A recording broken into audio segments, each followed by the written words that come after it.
When you're growing and scaling your company, you just can't do it through brute force. A business has to be as simple as it can be. You, the owner, you are not on the payroll to directly produce. You just have to run your current business more professionally, more effectively, more intelligently.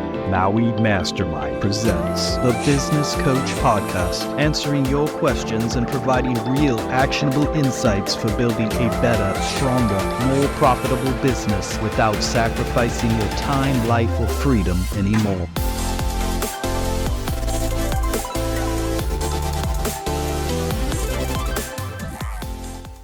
Well, welcome to another episode of The Business Coach. I'm your host, David Finkel. And what I want to talk about in this episode is how do you break through what for many businesses is the most difficult barrier of all, the $10 million mark. So first of all, I know something about you from having had conversations with so many of you through comments left on various videos to at in-person workshops that we've got going on. And as we've done that here, one of the things we've learned is that most all of our listeners, certainly the largest percentage, are people with successful, profitable companies.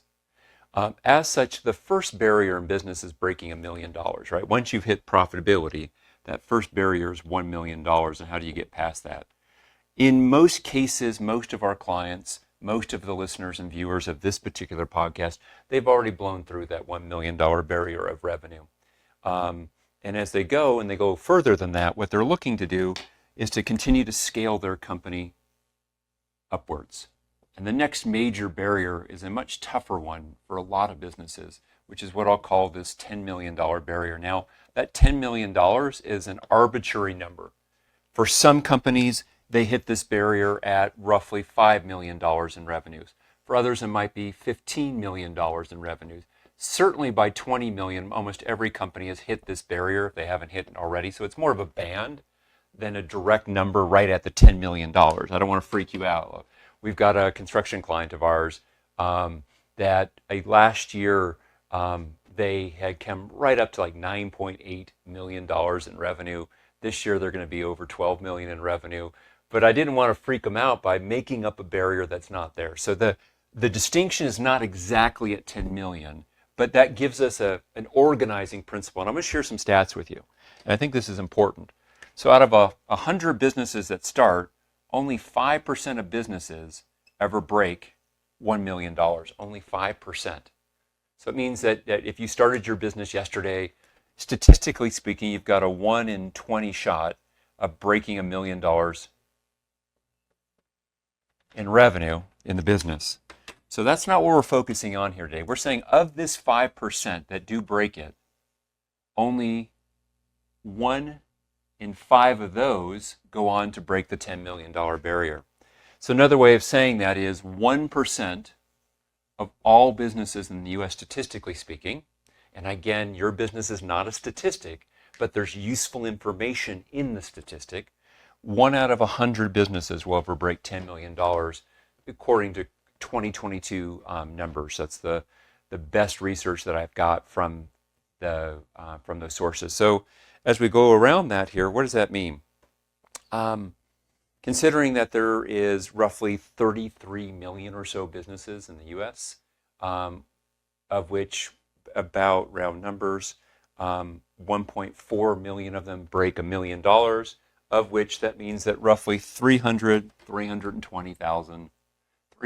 320,000 of them will ever actually break that $10 million barrier. So what causes that to happen? First of all, the good news is that this barrier is simpler to solve than some of the later stage barriers. The barrier at 50 or $100 million is much harder to solve than this one. And the business barrier from that $100 million company to $1 billion is even harder still. There's some other variables about that for later episodes of the podcast. But for this one, I want to focus in on this $10 million barrier. Again, what we said is it's really a band. It could be anywhere from $5 million, or it could happen anywhere at 15 or even $20 million. But here's what it looks like qualitatively when that barrier comes up. So what happens is the business starts to have a life well beyond just the owner. And if the owner hasn't built things the right way, the experience is, as a business owner friend of mine says, the wheels falling off the bus. And I'm smiling because I've recently been watching my kids grow up way too fast. They're 16, and 13 now. And yesterday I had this wonderful experience that for the first time in about 4 years, my youngest son actually wanted me to tell him a story.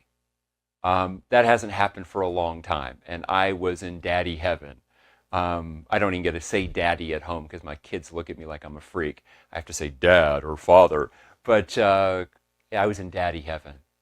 And I bring this up because when you think about it, in your business life, and this is an interesting one here, as I, the wheels falling off, I was thinking of that song, the wheels on the bus go round and round, right? The business owner knows the wheels on the bus of the business fall right off.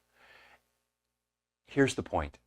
When you're growing and scaling your company, somewhere at about the $5 to $10 million mark, you just can't do it through brute force. And this is really, really important. There's a quote I want to share with you, which is this: hustle does not scale. Hustle does not scale. And I see this in places, in businesses that have locations. We have clients that have, for example, they might be retail locations or clinic locations. Going from 1 to 2, you can do that by hustle. You can do that through effort. But going from 2 to 3, really difficult to do. And going from 3 to 4, hustle is not enough anymore. You have to have sound systems in place. You have to have intelligent controls. You have to have a layer of your employees, your staff, who are more like owners than just doers. By owners, I don't mean literally equity players, but I mean these are people who have a sense of ownership for an ongoing functional area of the business. And it's a very different thing. When I delegate to Deborah and I say to Deborah, hey, I want you to do X and Y by this date, to this standard, by this time, that's delegating the task. What happens is, even if Deborah is a star and she does those things, the next time they come up, I'm going to have to go back and say, Deborah, will you please do X and Y again? That's delegating the task. When I delegate ownership, I say to somebody, Julio, I want you to own this ongoing responsibility. You're going to do it this time, and any other time, you're going to be the one that owns this. Now, that might be a process that Julio owns. That might be a department or part of a department that he owns, a pillar of the company. Or it might be some other ongoing responsibility, but he owns it. And when you own it, what that means is, I explain to Deborah or Julio that owning it means that if something's going on that shows that the process we have is not working, that somehow something's going a little bit sideways, you as the owner of this responsibility, part of your responsibility is you must bring it up right away. Hey, red flag coming on, or hey, yellow flag coming on. And then when you share that something's going on that's not working, you then will also share what you're going to do about it. Hey, I followed the process. I can see that it's not trending toward what we want. Here's what I plan to do about it. I plan to do this and this. And because a yellow or red flag came up, and because they're trying ways to deal with that, if the stakes are high enough, they're going to make sure that they shrink the units of reporting back. Maybe it won't be, they're going to wait for a month to tell you. It might be they're going to tell you later on that week or at the end of each day if it's an important enough function. The goal with that, though, is that now they can call out when they need more support, or to give you, as the leader of the business, enough information that if you need to get actively involved in that area, you now can get in early enough where it's still going to make a difference. So it lets you have this balance when you really know that when you've delegated ownership, that part of that ownership means the person's responsible not for the process, but that the process generates the result. And if it's not trending the right way early on, when they see that, they need to raise the yellow or red flag respectively. And when that goes on, that allows you, the owner, to keep a broader perspective of the whole and to go deep into those places where you contribute the most value. knowing that Deborah or Julio have got this handled, and if not, they're going to call your attention. Now, when you first give over ownership to somebody, you can't just say, hey, Deborah, you now are moving from a task person to an owner of this responsibility ongoing. It's not enough to just do that and then step away and think, oh, Deborah gets it. What I need to do is I need to see that behaviorally over a period of time that Deborah does in fact get that. She'll show me through her behaviors. If her behaviors over 60, 90, 120 days or longer show that she's right on it, I can step further and further and further out, trusting more because I've given Deborah the chance to build those muscles to really own that part. If I just hand off and run away from Deborah, I'm going to have a rude awakening. I remember one of our coaching clients came to me and I was talking to this person, and this is years ago, and she had a company and she said, David, I tried this before of building systems and delegating ownership. We doubled our company and all it did was just double the amount of work, right? She was doing it the hustle does not scale part. She says, I gave off all the stuff to other people and then they didn't do it. And then I had to come back in an emergency basis and solve things. I said, well, how many people did you end up handing off to? It's like 3 or 4. And I said, so, and 3 or 4 different people, you had the exact same problem. What or who was the common denominator in all those situations? Now, she didn't really like the question because the question is a leading one. The common element was her as the leader, her as the owner of the business. She didn't have the skills when she handed off. She handed off and then just said, oh, I'm out of it, until it became a crisis that she then went back to put out the fire. Had she done it properly, handed off, but stay close enough so that they can behaviorally show that they really do have it, manage closer until the person's behaviors have shown that they really do capably own that, she would have been much better off and wouldn't have had that issue. So, hey everybody, David here, just stepping out of the podcast for a moment. I want to let you know of an exciting new resource that my staff and I have been working on for over a year and a half, and I want to give you complimentary access to do that tool now. It's called the Ultimate Business Owner Growth Toolkit, and in there has our 6 most popular, most powerful, fast-acting tools to grow your company. It'll help you do things like get control of your time, how to actually have a roadmap for scaling your company, how to do strategic planning. Each of these short PDF tools comes with a video-based instruction, 5, 7, 8 minutes of me teaching you how to use the tool so you can right away put it into practice to grow sales, increase margins, improve bottom line profitability of your company, and most importantly, to start building a business, not just owning a job for yourself. With that said, please get access to the toolkit now. You can see that in the show notes, or you can also go to MauiMastermind.com. That's MauiMastermind.com. Click on the resources nav bar, and there you'll have access to that toolkit to start using that right away to produce results in your business. With that said, let's get back into this week's podcast episode. So going back to this $10 million barrier, the good news is you don't really have to change the business radically to go from 1 to 3 million to 10, 12, 14, 15 million. The business itself is still going to probably be serving the same type of market, probably serving the same types of products and services, and just doing it at a larger scale. That's the good news. The bad news is how you do that, how you operate the business has got to change. And I want to talk about the 5 pitfalls that stop that from happening. And as we do that, these pitfalls, again, they don't come always exactly at the $10 million mark or the $9 million mark. It might happen at the $6.2 million mark. It's a frame. It might happen not until the $15 million mark, depending on the business. But the first pitfall is that we've got to reduce what I'll call point failures. A point failure is when you have one person in the company that only one person can do that particular thing. Only one person knows how to do X, right? And usually, who's this point failure on? 9 times out of 10 at a company at the $1, $2, $4, $6 million in revenue, almost always this is the actual business owner herself, the business owner himself, almost always that way. And so we have to deal with that one. Number 2, we've got to deal with, we'll call it control-itis, the inflammation of your control gland. And again, it often is the business owner, but not always. So let me share an example from this.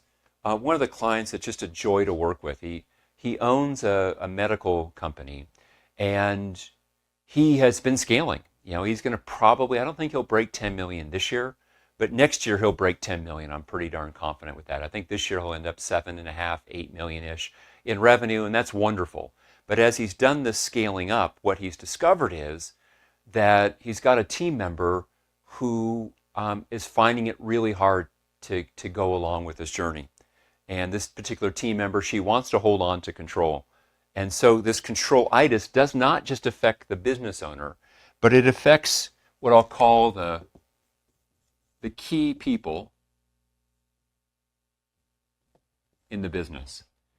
Usually a business at the 3 million or 7 million or $9 million scale, usually there's one key person, which is the owner, plus maybe 1, 2, or 3 other key managers in the business, depending what it is. And oftentimes all of them grew up with control-itis, right? They want to overmanage. They don't want to let go.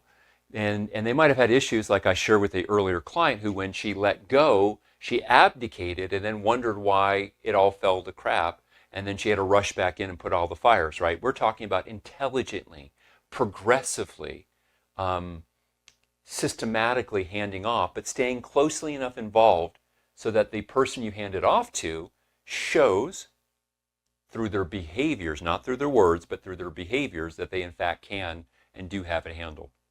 So that's the second one. The third one that really stops businesses from breaking that $10 million barrier. And again, that $10 million, I'm going to say it for the 4th time.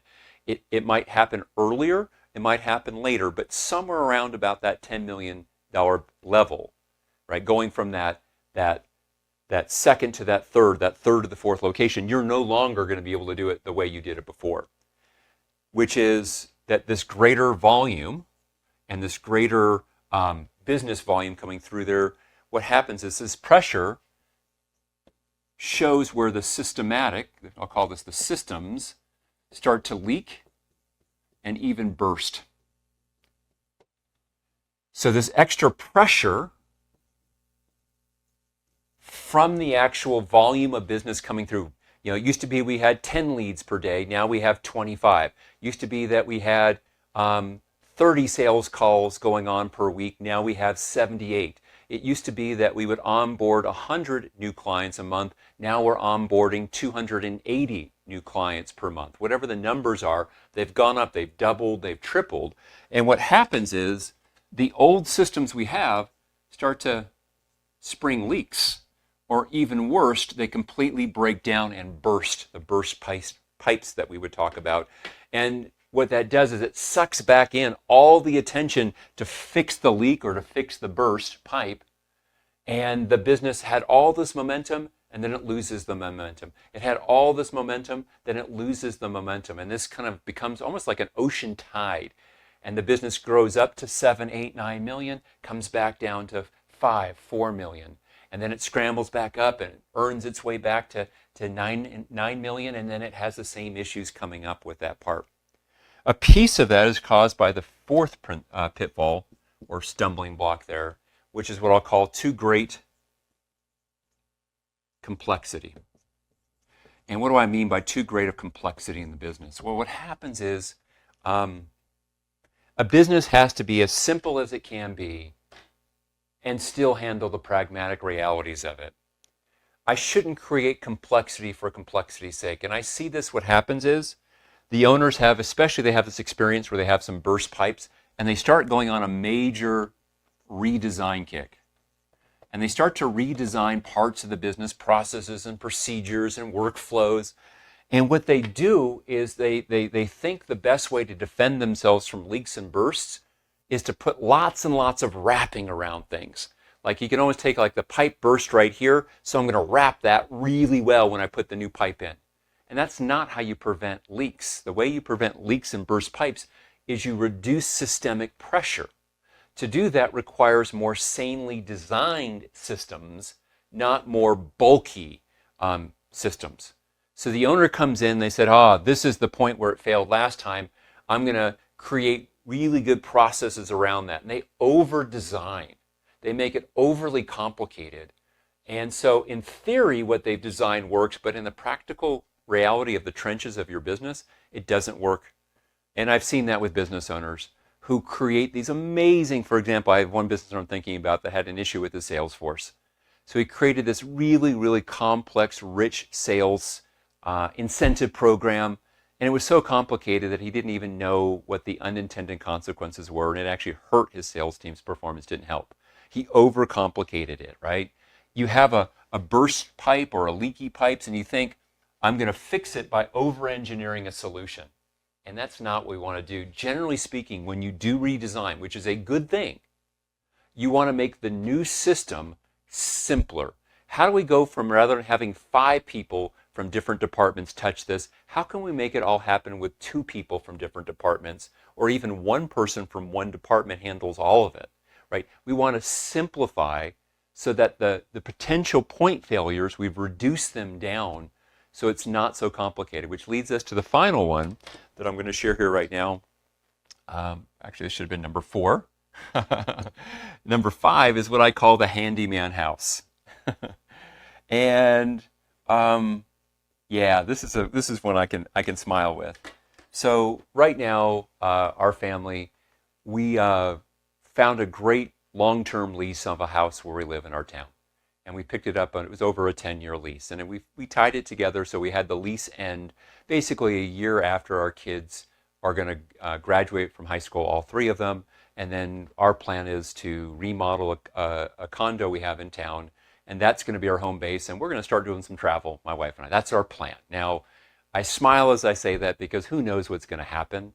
You know, we might change plans, health, kids have children, who knows, right? But for now, that's the current plan.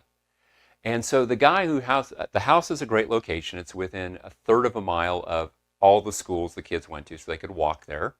It's pleasant, it's near bike pathways. We really enjoy it. It's a simple house. But one of the things that we can tell is that the owner of the property did so much of the work himself in terms of repairs and remodeling, and nothing is standardized. Even when you call the molding on the floors, his stuff is not standard sizes. And sometimes you'll go to a light switch and it should logically be for this room because it's right there. And you'll flip it and all of a sudden you'll realize that it went over there. The wiring just didn't make sense. And what happens is he's done this as a handyman. He hasn't done this as a contractor. So if I went to a general contractor and said, hey, I want to spend $250,000 on a remodel, they're not just going to start adding on, fixing, adding on, fixing. They're going to say, great, tell me what you want. Tell me why these things matter. They're going to get a design, and then they're going to figure out what the plan is, their engineered plans to make that new remodeled home happen. And only when we agree to what the new design is going to be, then they go in and collectively do all the work in an organized fashion so that all of it fits together. A handyman fixes one problem. A handyman fixes one leak. A handyman just starts adding, and it becomes too complex. Most businesses at the $2, $4, $8 million level have become way too complex because their owner treated the fixes in the business like a handyman. They made these one-off decisions that in isolation made sense, but in the grander picture of the business, overcomplicated it and fragilized the company. So that's an important point with that. So how do we turn this now into actionable ideas? To sustainably break this barrier, a couple things I want to share with you. Recognize that you, the owner, you are not on the payroll to directly produce. Yes, you might be needed for some production still, but when you start getting closer and closer to this $10 million threshold, we'll call it that versus a barrier, you have to have more and more of what you do shifting, transitioning from direct production into actually running the business that directly produces. That means you're working with your team. That means you're working to improve and design systems, not for complexity like a handyman adding, but like a contractor who steps back and says, if we're going to do this, how does it all fit together? And let's do a coherent solution, a simple solution that actually is one that will fix the problem in a long-term way. In addition to that, we have to make sure that we see the business, it's not as an extension of us. The business is not an extension of us. It has a life of its own. And the real game we're playing is to make that a business independent of any one person, including us as owners. And that means we have to know not just who to hire, but we have to know how to hire them. We don't have to, and it also means that we have to know how do we best empower them as a solid manager and leader of other people. We talked about that here. And we need to make sure that we're building in the depth or strategic depth that says this company is not reliant on any one person, including yourself. This business is reliant on an organized, cross-trained team who leverages sound, simple, scalable systems over time. And it has a culture that says in our company, we cross-train. In our company, we develop, refine, when need be, retire systems as we go along, right? That we're a very systems-driven place with that part. And we need that depth so that when there is a burst pipe or something, it doesn't derail our momentum. We want to reduce and prevent those from happening, and we want to make sure we have the depth that we can handle some of the typical shocks that are going on. Last comment I'll make here, and this is a point of good news, that the things that it takes to build your $4 million company to 11, 14 million, the good news is you probably don't have to go out and create a brand new market space for yourself. You probably have enough opportunity, at least this has been my experience, that you probably have enough opportunity in the market that you're in. You probably have enough opportunity with your current products and services that you're selling.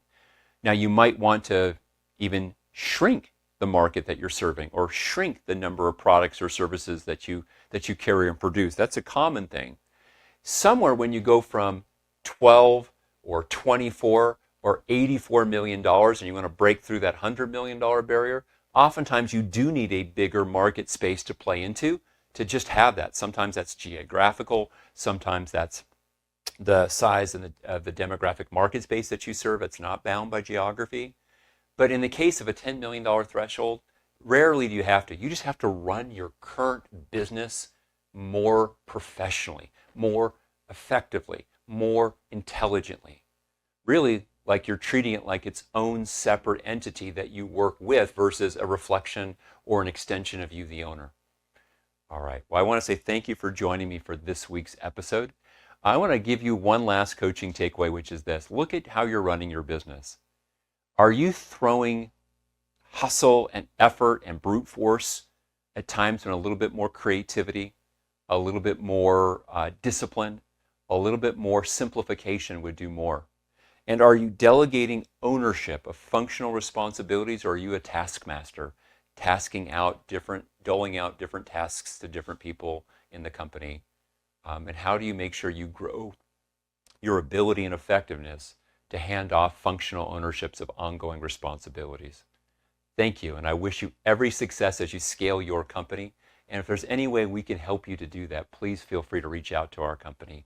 We're here to do that. The Maui community is all about a group of business owners, thousands across North America, who are helping each other to be more successful. I wish you every joy.